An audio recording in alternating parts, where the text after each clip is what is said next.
Hello मेरे भाइयों, आप सभी के लिए एक अच्छी खबर निकल कर आई है। ईएसआईसी की एक नई वैकेंसी 17,710 पदों के लिए आ रही है। ये आप सभी के लिए सुनहरा मौका है। जिन बच्चों ने 10वीं पास करी है, जो बच्चे रेलवे के एग्जाम की तैयारी कर रहे थे, उसके वेट में थे कि कब रेलवे की वैकेंसी आएंगी, उनके लिए एक बहुत बहुत बहुत सुनहरा मौका है कि उनके लिए एक बहुत बढ़िया वैकेंसी आ रही है। सेम सिलेबस पैटर्न रहेगा। क्या सिलेबस रहेगा, क्या उम्र रहेगी, क्या इसे ग्रेजुएशन वाले भर सकते हैं या नहीं भर सकते, और क्या क्या चीज़ें रहेंगी, वो सारी चीज़ों पर बात करते हैं जल्दी से। क्या सिलेबस है, क्या एग्जाम पैटर्न है, सैलरी क्या है, एज क्या है, इन सभी चीज़ों पर। तो यहाँ पर अगर आप जाओगे तो कर्मचारी राज्य बीमा निगम, एम्प्लॉय स्टेट इंश्योरेंस कॉर्पोरेशन, ठीक है, ईएसआईसी, तो इसे सर्च करोगे तो यहाँ पर अभी इन्होंने यहाँ पे एक मेमोरेंडम दिया। इन्होंने ये मेमोरेंडम निकलता है जब भी आप वैकेंसी देने वाले होते हो, तो मेमोरेंडम निकालते हो कि हम कैसे कैसे कब कब वैकेंसी निकालेंगे, क्या इसका सिलेबस रहेगा, कौन कौन इसे भर सकता है। तो मेमोरेंडम में इन्होंने बताया कि अप्लाई डेट जो रहेगी ना, वो रहेगी मेरे फर्स्ट वीक ऑफ नवंबर की। कहीं ना कहीं फर्स्ट वीक ऑफ नवंबर में हम नोटिफिकेशन देने वाले हैं।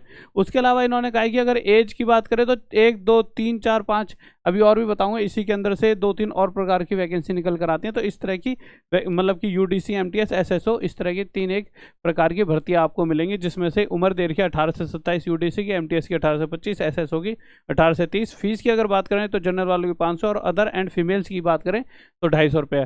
अगर आप इसके अलावा यहाँ पर देखते हो तो ये सारी चीज़ें यहाँ पे नोटिस में भी दे रखी हैं। अगर आप यहाँ पे देखोगे, जैसे बच्चा कहेगा सर प्रॉपर नोटिस में क्या है, तो नोटिस इस तरह से दे रखा है कि एमटीएस की वैकेंसी कितनी है, 3341, क्लासिफिकेशन ये दिस, लेवल 1 के लिए इनकी सैलरी 18,000 से लेकर 56,000 तक होगी। तो तगड़े लेवल की सैलरी यहाँ पर दे रखी है। इसी चीज़ को आप आगे जाओगे तो लो एलडीसी के बारे में बता रखा है, फिर अपर डिवीजन क्लर्क कैशियर के बारे में बता रखा है, head clerk assistant, social security officer, manager grade के बारे में बता रखा है। तो इन सभी चीज़ों को बहुत आसान तरीके से मैं एक ही पेज पे बताता हूँ, जिससे कि आप बहुत आसान तरीके से समझ पाओ। देखिए क्या होता है, एक बहुत बड़ा नोटिस होता है, मेमोरेंडम होता है 10 15 20 25 पेज होगा। इतने सारों को मैं संजोकर छोटी सी चीज़ों में बताता हूँ कि अगर मैं वैकेंसी की बात करूँ तो मोटी मोटी यही बताता हूँ आपको। वैकेंसी की अगर मैं मेरे प्यारे बच्चों बात करता हूँ तो वैकेंसी आपको एमटीएस की इतनी मिलेंगी, एलडीसी की इतनी मिलेंगी, यूडीसी की इतनी, असिस्टेंट की इतनी और एसएसओ को इतनी। तो सबसे ज़्यादा आपकी वैकेंसी यहाँ पर आपको देखने को मिल रही है 6,000 के करीब।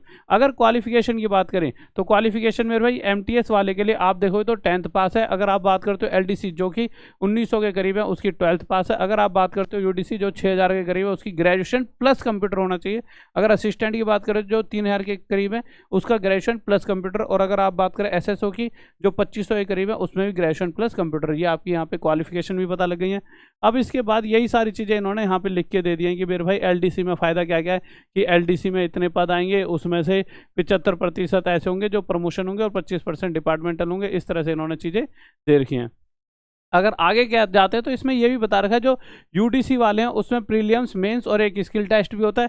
बट अगर मल्टीटास्किंग, जैसे एक तो यूडीसी वाली वैकेंसी थी, एक एमटीएस वाली थी, तो एमटीएस में सिर्फ प्री प्लस मेंस होगा। पर हाँ, आप अगर एक चीज़ यहाँ देख रहे होंगे तो प्री प्लस मेंस दोनों में, यानी कि प्री प्लस मेंस होगा। प्री प्लस मेंस में कैसे क्या क्या पैटर्न रहेगा, कितने क्वेश्चंस आएंगे, तो ये सारी चीज़ हम यहाँ देख लेते हैं। एग्जाम पैटर्न की बात करें तो अगर पहला फेज़ है तो पहले फेज़ में आप अगर देखोगे तो यहाँ पर दे रखा है 25-25-25 क्वेश्चन आएंगे।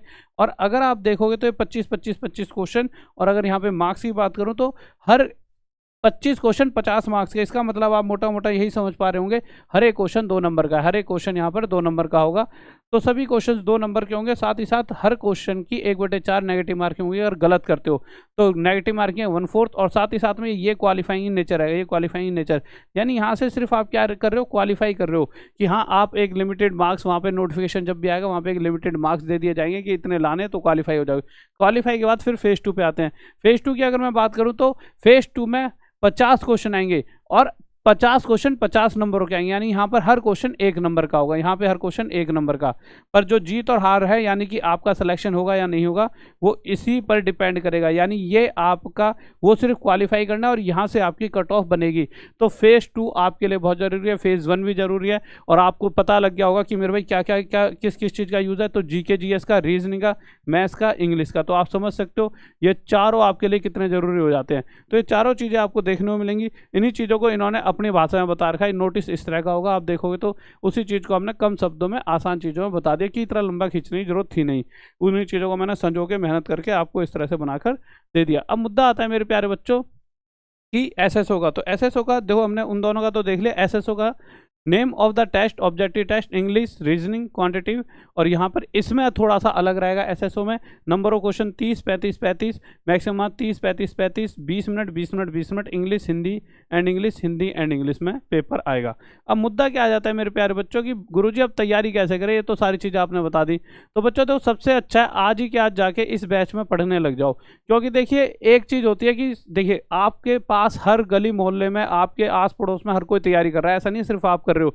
पर हर बच्चे का सिलेक्शन हो जाएगा ये जरूरी भी नहीं है, पर सिलेक्शन नहीं होगा ये भी जरूरी नहीं है। सिलेक्शन उसी का होगा जो बहुत ज़्यादा दिमाग में सबसे ज़्यादा चीज़ें लेकर जाएगा। इसीलिए मैंने एक बैच बनाया है, मैथ्स का खजाना। इसके अंदर हर वो चीज़ है मैथ्स की, हर वो चीज़ जो आपको एग्जाम में पूरे में से पूरे मार्क्स दिलाएगी। आज के समय वो नहीं रहा कि थोड़ा सा पढ़ लो या 2 महीने पहले पढ़ लो या 3 महीने पढ़ ले, सिलेक्शन आपको आज से ही तैयारी करनी होगी। तो इस बैच में सभी बच्चे जुड़ सकते हैं, मैथ्स का खजाना ले सकते हैं, ठीक है। उसके अलावा अगर मैं रीजनिंग की बात करूं तो रीजनिंग का खजाना भी एक बैच है जो इतने का ही 899 का, पर आप मैथ्स प्लस रीजनिंग दोनों का कंबाइन लेते हो तो सिर्फ ये 999 पड़ जाएगा। तो एक बहुत अच्छी आपके लिए एक कहीं ना कहीं एक बहुत अच्छा आपके लिए बहुत फायदेमंद पॉइंट है कि आप दोनों को लेकर आप अपना 999 में यहाँ पे जुड़ सकते हो। और इसी के अलावा इंग्लिश का भी बैच है और सभी चीज़ों का है जिस चीज़ से आपकी तैयारी हो सकती है। तो बस बच्चों जल्दी से नवंबर का वेट करते हैं। और यह है कि फॉर्म तो निकलने ही है, बस ये है कि तैयारी आप आज से ही करने लग जाइए, क्योंकि ये तैयारी आपको हर एक एग्जाम है, सिर्फ आप जीवन में एक एग्जाम को लेकर मत चलो। तैयारी ऐसी करो कि इस साल जो भी एग्जाम आते हैं, अगले साल जो भी, हर एक एग्जाम में आपका सिलेक्शन जरूर होना चाहिए। आपको किसी के होने ना होने से फर्क नहीं पड़ना चाहिए, पर आपका होना ही चाहिए, ये सिर्फ आपकी बात होनी चाहिए। ठीक है गाइस, फिर मिलते हैं आज रात 9 बजे राहुल देसवाल इसी चैनल पर रोज मैथ्स की वीडियो के साथ। ओके बाय, लव यू, जय हिंद, जय भारत, बाय।